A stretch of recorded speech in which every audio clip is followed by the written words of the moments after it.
Un bébé de 2 ans n'arrête pas de pointer du doigt le cercueil de son père. Ce qui se passe ensuite est choquant.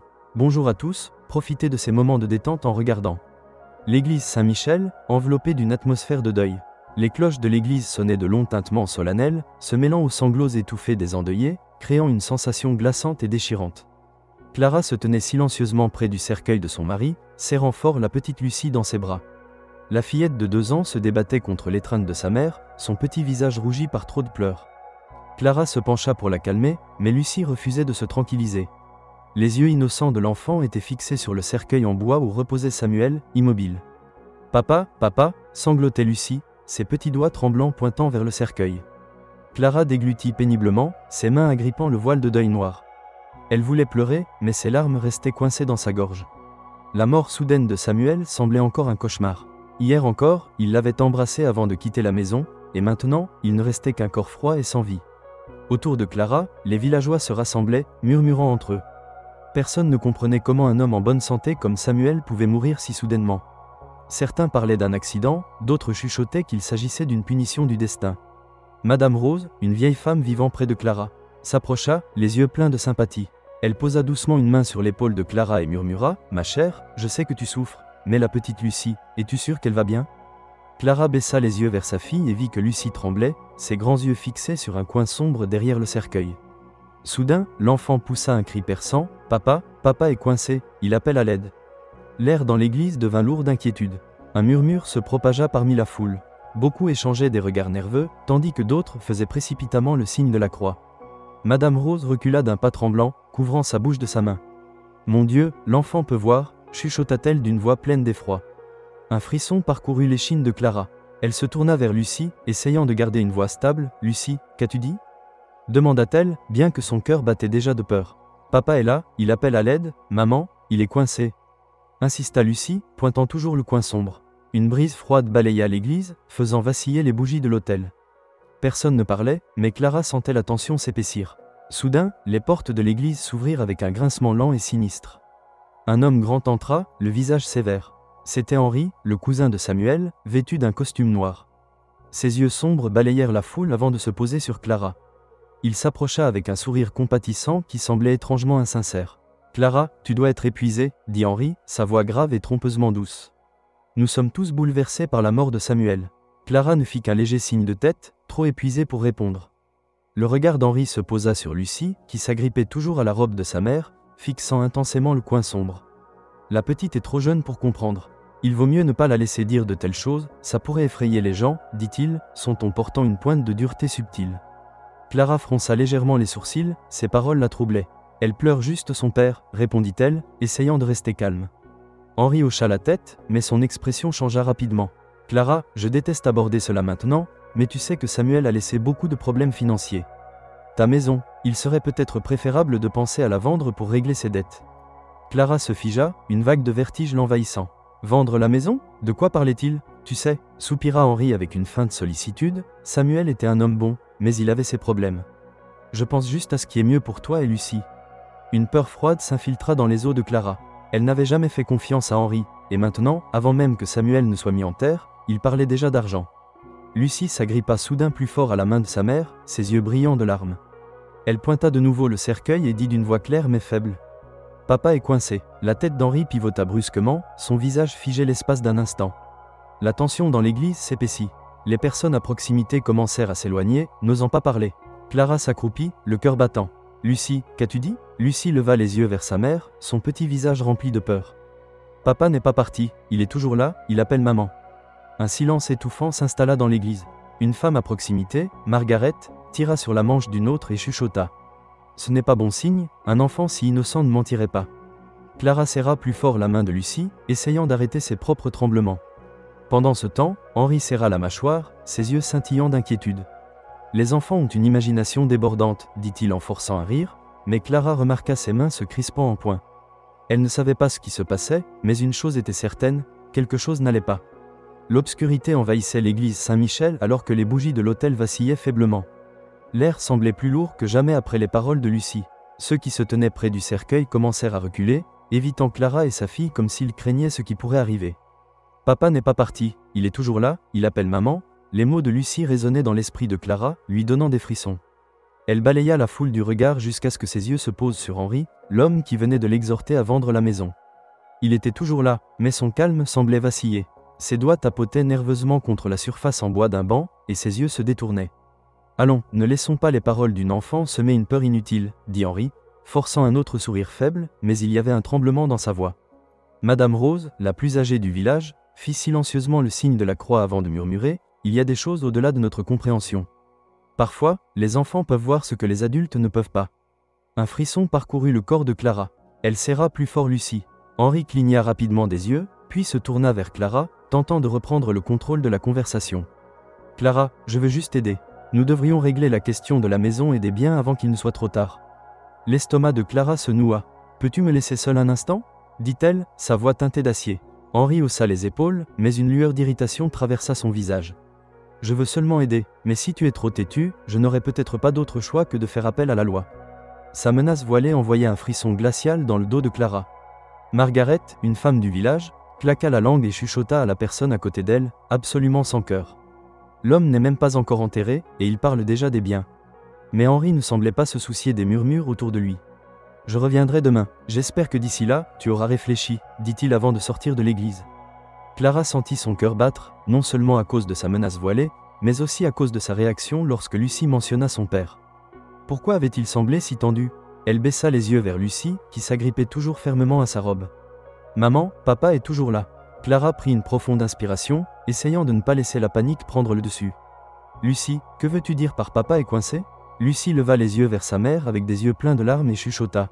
« Papa est coincé là-dedans. Il m'appelle, il a peur. » Ces mots envoyèrent une vague glaciale à travers le corps de Clara. Elle se tourna vers le cercueil, fait de chêne massif, le couvercle solidement scellé, mais elle ne pouvait se débarrasser du sentiment que quelque chose n'allait pas du tout. À côté d'elle, Madame Rose secoua la tête et murmura « L'enfant n'invente rien. » « J'ai déjà vu ça. » Clara se tourna vers elle, son pouce accélérant. « Que voulez-vous dire ?» Madame Rose resta silencieuse un moment avant de parler à voix basse. « Il y a de nombreuses années, il y a eu un cas. Un homme était considéré comme mort, mais il était seulement tombé dans un coma profond. Après l'avoir enterré, sa famille faisait des cauchemars à son sujet, et ensuite... » Elle s'interrompit, son expression hantée. La gorge de Clara se serra. Elle regarda le cercueil, une horreur croissante s'insinuant dans son esprit. Lucie octa, puis chuchota « Papa m'appelle ». À cet instant, Clara sentit sa poitrine se serrer. Un frisson lui parcourut l'échine. Non, c'était impossible. Samuel était mort. Mais en était-elle absolument certaine ? Dehors, le vent hurlait à travers les vitraux, créant un son sinistre. Les bougies sur l'autel vacillèrent, puis l'une d'elles s'éteignit. Quelques villageois échangèrent des regards anxieux, murmurant entre eux « C'est un mauvais présage », chuchota une femme d'âge moyen. La tension dans l'église montait comme une tempête approchante.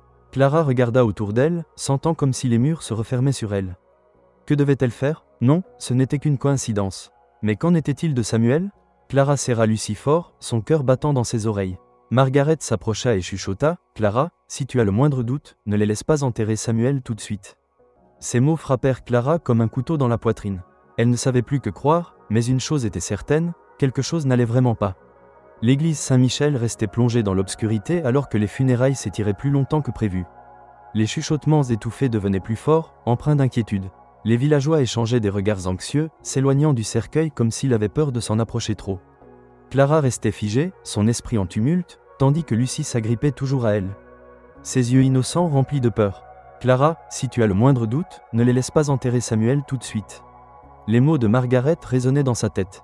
Clara voulait croire que ce n'était que l'imagination d'une enfant en deuil, mais au fond, elle ne pouvait ignorer le sentiment tenace que quelque chose clochait.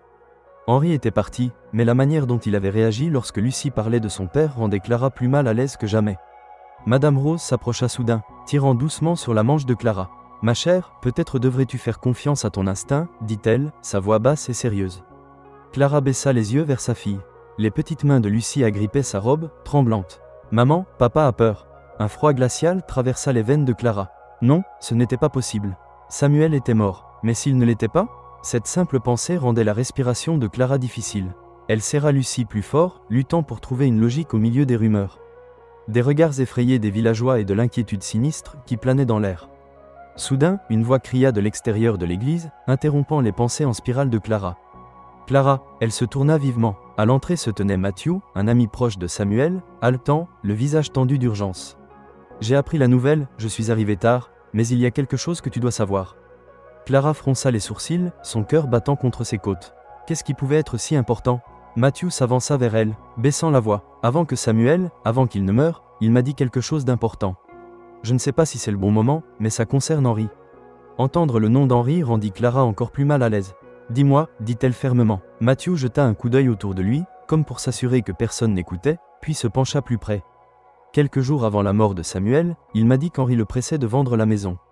Samuel a refusé, et le lendemain, il a eu son accident. Une vague de glace envahit Clara. Elle se rappela les mots d'Henry plus tôt, la manière dont il l'avait pressé de vendre la maison, la façon dont il essayait de rester calme lorsque Lucy parlait de Samuel coincé. Était-ce possible que ce ne soit pas un accident? Les mains de Clara tremblaient. Matthew, es-tu en train de dire? Matthew déglutit péniblement. Je n'ai aucune preuve, mais Samuel n'a jamais fait confiance à Henry. Il m'a dit que s'il lui arrivait quelque chose, tu ne devrais faire confiance à personne. Clara sentit l'air quitter ses poumons. Non, c'était impossible. Mais les pièces commençaient à s'assembler de manière terrifiante. Lucy tira soudain sur la manche de Clara, ses yeux écarquillés de peur. Maman, papa pleure. Toute l'église tomba dans un silence stupéfait. Madame Rose recula d'un pas, d'autres dans la foule se regardaient avec une crainte croissante. L'enfant, elle peut vraiment le voir, murmura quelqu'un. Clara déglutit difficilement et se tourna vers Lucy. Lucy, qu'as-tu dit? Lucy pointa le cercueil, sa voix à peine audible. Papa pleure, papa pleure. La pièce froide devint soudain étouffante. Clara sentit le sang se glacer dans ses veines. Non, c'était impossible. Mais alors, un faible son résonna depuis le cercueil. Toc, personne ne parlait, personne n'osait bouger. Était-ce juste une illusion? Puis le son revint. Toc, toc. Cette fois, ce n'était pas seulement Clara qui l'entendait. La foule commença à s'agiter. Madame Rose tremblait, faisant le signe de la croix à répétition. Mon Dieu, chuchota-t-elle. Margaret bégaya. Clara, nous devons ouvrir le cercueil. Clara ne pouvait plus respirer, mais alors qu'elle s'apprêtait à avancer, une voix retentit. Personne ne doit y toucher. Tout le monde se tourna. Henry était revenu. Il se tenait à l'entrée de l'église, ses yeux brûlants de colère. Ne laissez pas la superstition causer le chaos. C'est ridicule, mais Clara ne pouvait se débarrasser de la peur croissante. Elle regarda autour d'elle, les villageois tremblaient, leurs yeux passant de la peur au doute. Toc, toc, un autre son. Le visage de Clara pâlit. Henry serra les poings, sa voix teintée d'un avertissement dangereux. Personne n'ouvre ce cercueil, mais ses propres mots ne firent que convaincre Clara qu'il avait peur de quelque chose. L'église Saint-Michel était silencieuse, mais la peur se propageait comme une tempête déchaînée. Les coups depuis le cercueil laissaient tout le monde figé sur place. Les bougies vacillantes sur l'autel projetaient des ombres tremblantes sur les murs de pierre froide. Clara sentit son cœur presque s'arrêter. Elle fixait le cercueil en chaîne, l'endroit où Lucy venait de dire que Samuel pleurait. Personne n'ouvre le cercueil. La voix d'Henry retentit, aiguë et frénétique. Tout le monde, calmez-vous. C'est juste le vent, juste le bois qui se contracte à cause du temps. Mais personne ne le croyait. Le bois qui se contracte fait des bruits de coups? Chuchota Madame Rose, ses yeux hantés. Un vieil homme, James, ami de longue date du père de Samuel, se leva, sa voix ferme et inébranlable. Henry, pourquoi as-tu peur d'ouvrir le cercueil? Si tu n'as rien à cacher, laisse-nous vérifier. Je n'ai peur de rien, cria presque Henry, mais Clara remarqua que ses mains étaient serrées si fort que ses jointures blanchissaient. Matthew s'avança, ses yeux perçants comme une lame. Alors, laisse-nous l'ouvrir. Toc, le cercueil cogna de nouveau. Plusieurs femmes du village hurlèrent, s'agrippant les unes aux autres. Les funérailles solennelles s'étaient transformées en un cauchemar vivant. Lucy s'agrippait à la robe de sa mère, des larmes brillant dans ses grands yeux. Maman, papa t'appelle. Clara tremblait, mais quelque chose en elle brûlait. Elle leva les yeux vers Henry, son malaise se transformant en une certitude profonde et troublante. Qu'est-ce que tu caches, Henry? Demanda-t-elle, sa voix rauque d'émotion. Les yeux d'Henry s'écarquillèrent. Es-tu folle, Clara? Tu veux ouvrir un cercueil juste à cause des sottises d'une enfant? Et les coups? Rétorqua Clara. Le vent, je t'ai dit, c'est juste le vent. Rugit Henry. Alors, laisse-nous l'ouvrir et prouver que tu as raison, interrompit Matthew, s'avançant. Personne ne parlait. Toute l'église retenait son souffle. Henry déglutit péniblement, ses yeux fixés sur le cercueil comme s'il s'agissait d'un monstre. Non, cria-t-il, sa voix se brisant. Personne ne doit y toucher. Mais son éclat ne fit que le condamner davantage. James s'avança, sa voix vieille mais autoritaire coupant l'attention. Henry, si tu continues à résister, tu ne fais que te rendre plus suspect. Henry le fusilla du regard, ses lèvres pincées en une ligne serrée. La sueur perlait sur son front. Soudain, Lucy poussa un cri perçant. « Papa, papa, je suis là !» Son cri résonna dans l'église. Clara sentit le sol trembler sous ses pieds. Toc, toc, les coups devenaient plus forts, trop forts pour être une illusion. Certains villageois paniquèrent, se précipitant vers la porte, tandis que d'autres restaient figés, les yeux écarquillés d'horreur. Margaret s'agrippa à son châle, sa voix tremblante. S'il y a quelque chose qui ne va pas, nous devons vérifier maintenant. Madame Rose prit une profonde inspiration et parla lentement, appelez le prêtre. S'il y a une âme coincée, il pourra peut-être aider. La mention du prêtre rendit Henri encore plus pâle. Non, personne n'appelle qui que ce soit. Aboya-t-il, mais Clara en avait assez des mensonges. Elle se tourna vers Matthew, sa voix ferme et inébranlable. Va chercher le père Manuel, tout de suite. Henri bondit en avant, essayant d'arrêter Matthew, mais James attrapa son épaule, le serrant fort. Tu n'as plus le droit d'interférer, Henri, dit-il d'une voix froide. Henri dégagea son bras d'un coup sec, mais la peur dans ses yeux était indéniable. Dehors, les cloches de l'église sonnaient lourdement, leurs échos vibrant dans la salle funéraire. Matthew courut chercher le prêtre, tandis qu'à l'intérieur de l'église, Clara restait figée devant le cercueil de son mari, son cœur battant à tout rompre. Lucie octa, chuchotant à travers ses larmes, « Papa attend que maman ouvre la porte pour lui. » Un frisson parcourut l'échine de Clara. Les paroles de sa fille étaient-elles vraies, ou ne était-ce que l'imagination d'une enfant en deuil? Mais qu'en était-il des coups? Henri cachait certainement quelque chose. Clara balaya la pièce du regard, voyant les visages terrifiés des villageois. Tout le monde comprenait que ce n'était pas une funéraille ordinaire. Madame Rose pressait ses mains en une prière désespérée. Margaret serrait son manteau, murmurant « Si Samuel n'est pas mort, peut-être avons-nous encore le temps de le sauver. » Mais s'il était trop tard? Cette pensée transperça l'esprit de Clara comme un poignard. Elle ne pouvait plus attendre, que le prêtre arrive ou non, qu'Henri essaie de les arrêter ou non, elle découvrirait la vérité. Les cloches de l'église continuaient de sonner, leurs lourds carillons résonnant dans l'air chargé de chagrin. Plus personne ne pleurait Samuel. La terreur les avait tous consumés. Toc, toc, les coups depuis le cercueil continuaient, plus forts, plus désespérés. Clara sentit tout son corps se figer, mais son esprit hurlait, Samuel était-il encore en vie? C'était impossible, mais s'il l'était? Une sueur froide coulait dans son dos alors qu'elle serrait fort la main de Lucie. La petite fille sanglotait, son visage marqué par la peur. Maman, papa appelle à l'aide. Madame Rose murmura une prière désespérée tandis que les villageois s'éloignaient, trop effrayés pour s'approcher du cercueil, mais incapables de détourner le regard. Matthew était parti chercher le prêtre, mais Clara savait qu'elle ne pouvait plus attendre. Nous devons ouvrir le cercueil maintenant, dit-elle. Sa voix claire et inébranlable, frappant comme un éclair. Non, rugit Henri, se précipitant en avant, ses yeux fous de panique. Es-tu folle, Clara? C'est ridicule, une superstition. Qui ouvre un cercueil au milieu d'une funéraille? Clara se tourna vers lui, le fixant dans les yeux. Alors, explique-les, Henri. Qu'est-ce que ces bruits? Henri serra les poings, sa voix se brisant de panique. Le vent, je t'ai dit, c'est juste le vent. Penses-tu que je suis assez stupide pour croire ça? Rugit Clara, ses yeux brûlants de fureur. Henri ouvrit la bouche pour dire quelque chose, mais à ce moment, Matthew apparut aux portes de l'église. Le prêtre est en chemin, dit-il. Personne ne doit toucher le cercueil avant son arrivée. Non, cria Clara, je ne peux pas attendre une seconde de plus. Elle se précipita vers le cercueil, tendant la main vers le couvercle, mais Henri se rua soudain en avant, saisissant son poignet. Clara, ne sois pas folle, grogna-t-il, serrant si fort que la douleur traversa son bras. Lâche-moi, Henri. Toute l'église retint son souffle, horrifiée par l'agression d'Henri. Mais il continuait de crier, tu ne peux pas l'ouvrir. C'est irrespectueux envers les morts. Ou as-tu peur de quelque chose? Les mots de Clara tranchèrent Henri comme une lame. Il se figea. Profitant de son hésitation, Clara le repoussa et marcha vers le cercueil de Samuel. Matthew et James s'avancèrent également. Si Samuel est vraiment mort, nous le verrons de nos propres yeux, dit James. Sa voix glaciale, le visage d'Henri devint blême. Non, cria-t-il, mais cette fois, personne ne l'écouta. Clara posa ses mains sur le couvercle du cercueil.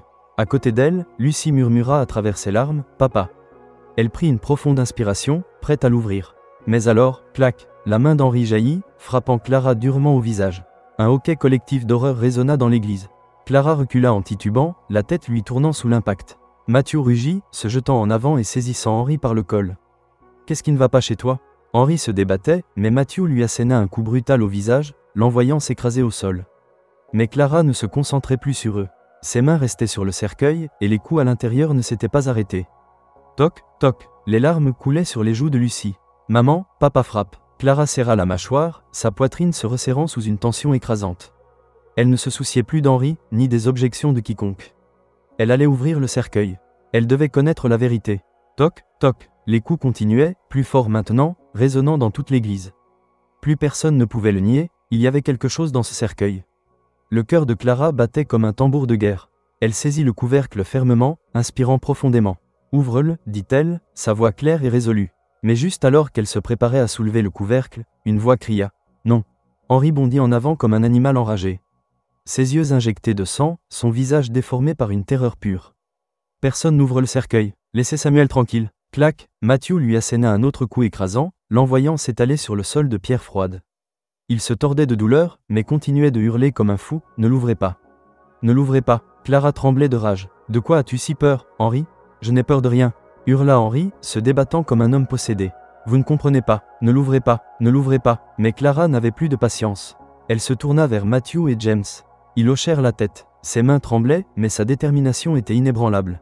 Elle posa fermement ses deux mains sur le couvercle du cercueil. À côté d'elle, Lucy sanglotait, s'agrippant à la robe de sa mère. « Maman, papa a peur. » Clara se mordit la lèvre fort. Elle était sur le point de soulever le couvercle, mais... « Clara, arrête !» Une voix grave résonna depuis l'entrée de l'église. Tout le monde se tourna. Le père Manuel était arrivé, ses longues robes noires flottant légèrement alors qu'il avançait, le visage grave et tendu. « Que faites-vous tous ?» Matthew s'approcha rapidement. « Père, quelque chose ne va pas. Il y a des bruits venant du cercueil. Nous devons l'ouvrir. » Le prêtre marcha lentement, son regard perçant scrutant les visages effrayés des villageois avant de se poser sur Clara. « Es-tu sûre, Clara ?» Son souffle se bloqua. Était-elle sûre ? À côté d'elle, Lucy serra sa main plus fort, ses yeux larmoyants brillants. « Papa, papa a peur. » Les mots de sa fille transpercèrent le cœur de Clara. Elle prit une inspiration tremblante et regarda directement le prêtre. « Je ne suis pas sûre, admit-elle, sa voix tremblante, mais je ne peux pas enterrer Samuel avec ce doute dans mon cœur. » Le père Manuel hocha la tête solennellement. Il s'avança vers le cercueil.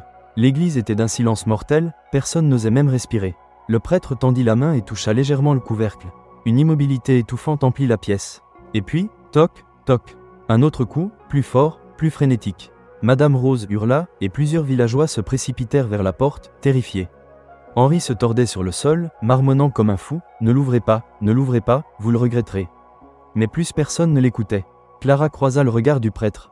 Il hocha la tête. « Ouvre-le. » Mais attendez, une voix retentit soudain depuis l'entrée de l'église. Tout le monde se tourna, choqué.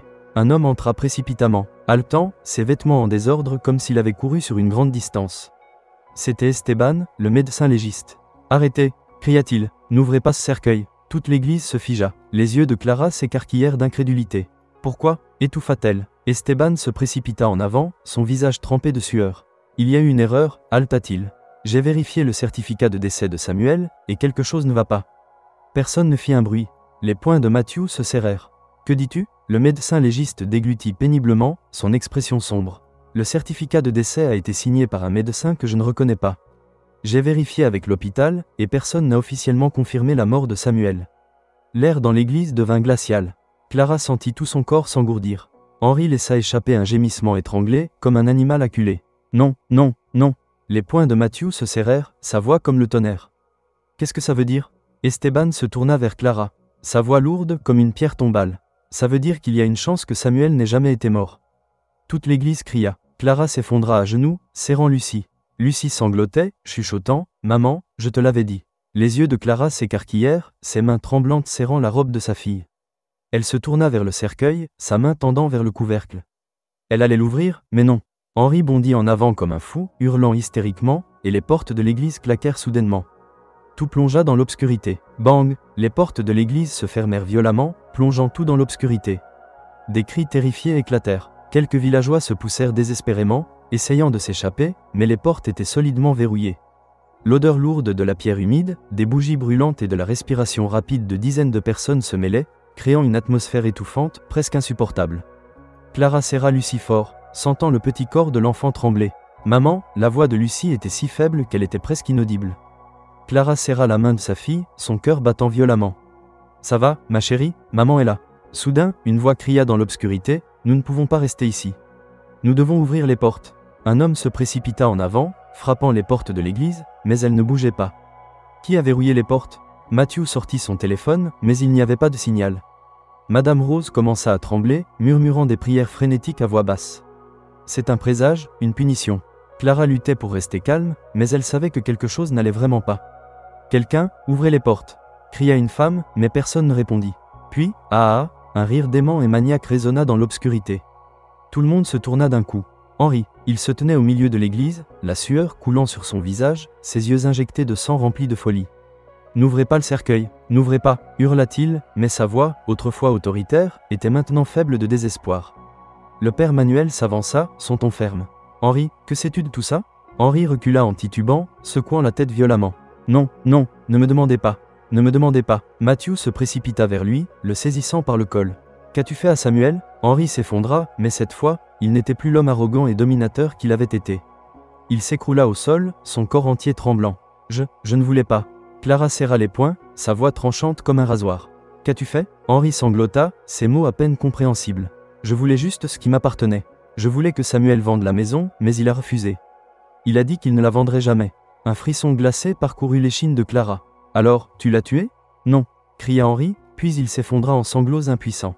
Je ne l'ai pas tué. Je voulais juste lui faire peur. J'ai mis quelque chose dans son verre, juste pour l'assommer, mais il ne s'est jamais réveillé.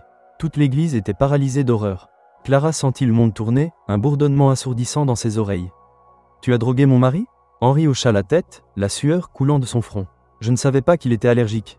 Je ne savais pas. Quand j'ai réalisé qu'il ne se réveillait pas, j'ai paniqué. Alors, tu as falsifié le certificat de décès?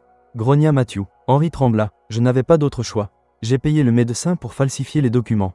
Je pensais qu'il était déjà mort. Tu pensais? La voix de Clara se brisa, ses poings tremblants.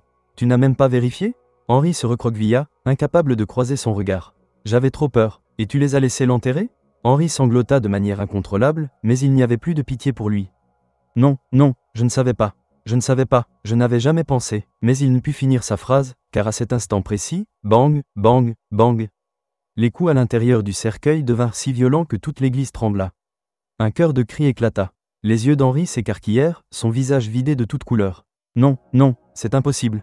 Le père Manuel fit le signe de la croix avant de commander, ouvre le cercueil. Clara prit une profonde inspiration. Ses mains tremblaient, mais elle savait que c'était le moment le plus important de sa vie. Elle se tourna vers Matthew et hocha la tête. Fell, Matthew et James s'avancèrent, posant leurs mains sur le couvercle du cercueil. Un vent glacial balaya l'église. Henry hurla de panique. Non, n'ouvrez pas, mais il était trop tard. Matthew et James soulevèrent le couvercle du cercueil. Un cri déchirant s'échappa de la gorge de Clara. Samuel, le cercueil était ouvert. Clara tomba à genoux, sa vision brouillée par les larmes. Samuel était là, il était vivant, son corps tremblait, sa peau était d'une pâleur fantomatique, ses lèvres craquelaient par la déshydratation. Ses yeux s'ouvrirent faiblement, mais indéniablement conscients. « Samuel !» cria Clara, se précipitant vers lui, ses mains tremblantes touchant son visage. « Samuel, je suis là. » Lucie éclata en sanglots. « Papa, je suis là. » Un faible souffle s'échappa de ses lèvres. Des hoquets et des cris de choc emplirent l'église. Samuel n'était pas mort, il avait été enterré vivant. Les villageois reculèrent d'horreur. Certaines femmes pleuraient d'incrédulité, d'autres couvraient leur bouche de choc. Matthew arracha son manteau et l'enroula autour de Samuel. « Vite, nous devons lui trouver de l'aide. » Le père Manuel s'agenouilla à côté de Samuel, saisissant sa main, sa voix calme mais urgente.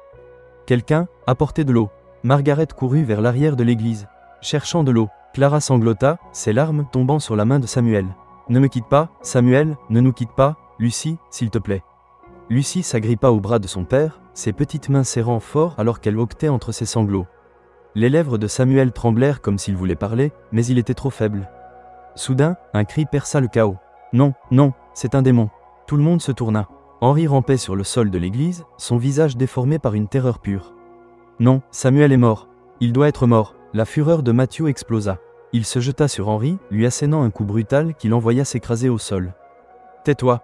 Henry gémissait, mais continuait de crier comme un fou. « Non, Samuel ne peut pas être vivant. » Clara se leva, ses yeux brûlants de rage. « Pourquoi as-tu si peur, Henry ?» Sa voix était tranchante et incisive. Henry sanglota, reculant, son corps entier tremblant. « Je ne voulais pas. » James rugit, « Tu l'as enterré vivant. » Les villageois hoquetèrent, leur peur se transformant en une fureur justifiée. Certains semblaient horrifiés, d'autres furieux face à la vérité monstrueuse qui venait d'être révélée.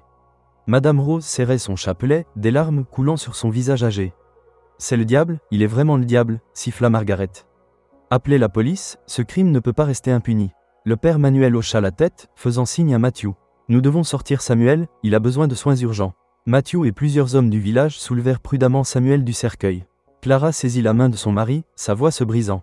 « Samuel, tiens bon, tu dois vivre. » Lucie renifla, tapotant le visage de son père avec ses petites mains. « Papa, réveille-toi, tu me manques tellement. » Samuel laissa échapper un faible souffle, ses yeux remplis de larmes rencontrant ceux de Clara. Il avait tout entendu, il avait failli être enterré vivant, et sa propre fille l'avait sauvé. Dehors, des sirènes retentissaient. 2 voitures de police s'arrêtèrent brusquement devant l'église. Suivies d'une ambulance, le shérif Anderson sortit, ses yeux perçants scrutant la foule tremblante. « Que se passe-t-il ici, bon sang ?» Matthew se précipita en avant, criant « Henry a essayé de tuer Samuel. Il a payé le médecin, falsifié le certificat de décès et l'a enterré vivant. » Toute l'église explosa. Le shérif Anderson se tourna vers Henry, son visage glacial. « Arrêtez-le immédiatement. » 2 officiers se précipitèrent, tirant Henry sur ses pieds. « Non, non, je suis innocent. Je suis innocent. » Henry se débattait sauvagement, mais les officiers resserrèrent les menottes et le forcèrent à s'agenouiller sur le sol froid. « Tu paieras pour tout ce que tu as fait, » grogna Matthew. Le shérif Anderson se tourna vers Clara, sa voix profonde et ferme. « Nous mènerons une enquête complète. Samuel sera immédiatement conduit à l'hôpital. » Clara hocha la tête, des larmes coulant toujours sur son visage. Elle se tourna vers Samuel, sentant ses faibles respirations contre sa peau, mais il y avait maintenant une lueur d'espoir dans ses yeux. « Tu vas vivre, Samuel, tu vas vivre. » Lucie sourit, ses petites mains enroulées autour de son père. « Papa, on peut rentrer à la maison ?» Les lèvres de Samuel s'entr'ouvrirent, sa voix rauque mais remplie d'amour. « Oui, rentrons à la maison. » Hôpital Saint-Étienne, 3 jours plus tard. Le soleil matinal filtrait à travers la fenêtre de l'hôpital, projetant une douce lueur sur le visage de Samuel. Sa respiration était plus stable maintenant, ses joues creuses légèrement plus remplies. Bien que ses yeux fussent encore lourds d'émotion alors qu'il regardait Clara et Lucie assises à côté de lui. « Papa !» Lucie sauta sur le lit d'hôpital, enroulant ses petits bras autour de lui. Ses petites mains traçaient doucement son visage, comme pour s'assurer qu'il était réel. « Papa, tu es revenu !»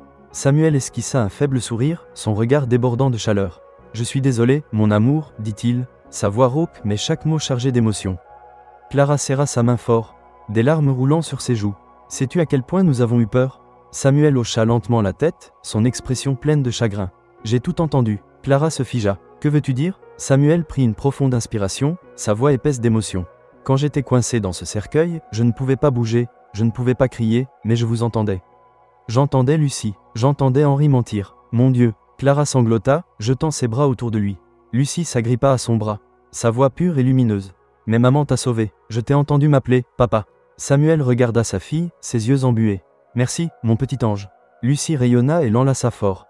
À l'extérieur de la chambre d'hôpital, Matthew et le père Manuel attendaient alors que Clara sortait. Matthew s'approcha, sa voix stable. « Henry est enfermé, il va passer en jugement. » Clara hocha la tête, bien que son cœur fût encore lourd. Le père Manuel posa une main réconfortante sur son épaule.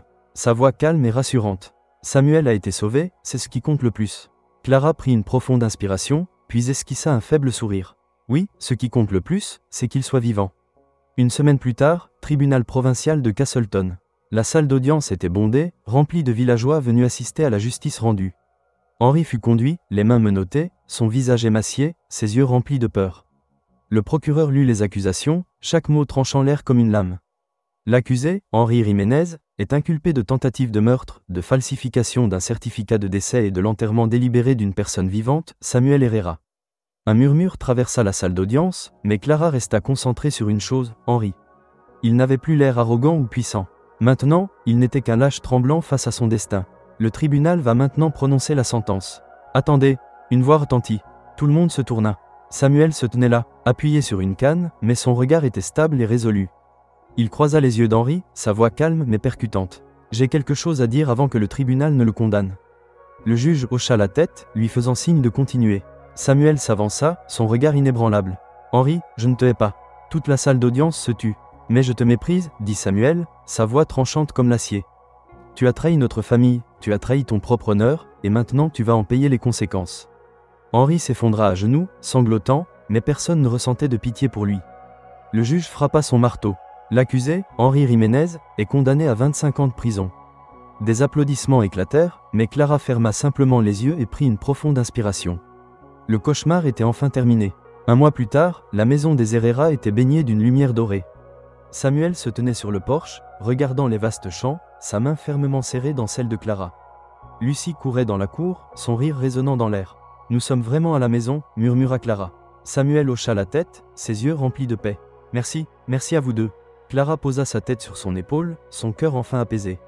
Samuel serra sa main, chuchotant « Je ne vous quitterai plus jamais, toi et Lucie. » Lucie courut vers eux, jetant ses bras autour d'eux deux. « Nous sommes une famille, personne ne peut plus nous séparer. » Clara sourit brillamment, pressant un doux baiser sur le front de sa fille. « C'est vrai, mon amour, nous serons toujours ensemble. » Le soleil brillait sur eux, illuminant un nouveau départ, une histoire de vérité, de justice et d'amour. Cette histoire prouve que la vérité ne peut rester enfouie pour toujours, et qu'en fin de compte, la justice prévaut. Clara et Lucie n'ont jamais abandonné, et grâce à leur amour indéfectible, Samuel a été sauvé et le méchant a été traduit en justice. Cela nous enseigne que l'intuition d'une mère et l'amour d'une famille sont les forces les plus puissantes au monde. En même temps, cela met en garde contre l'avidité et la tromperie, car peu importe à quel point on cache ses crimes, on en paiera toujours les conséquences. La persévérance et la droiture mèneront toujours à la victoire. Si vous avez aimé cette histoire, nous vous invitons à lui donner un pouce levé et à vous abonner à notre chaîne. Votre soutien nous motive à continuer à proposer des histoires émouvantes presque tous les jours. Nous vous sommes très reconnaissants pour votre soutien. À bientôt!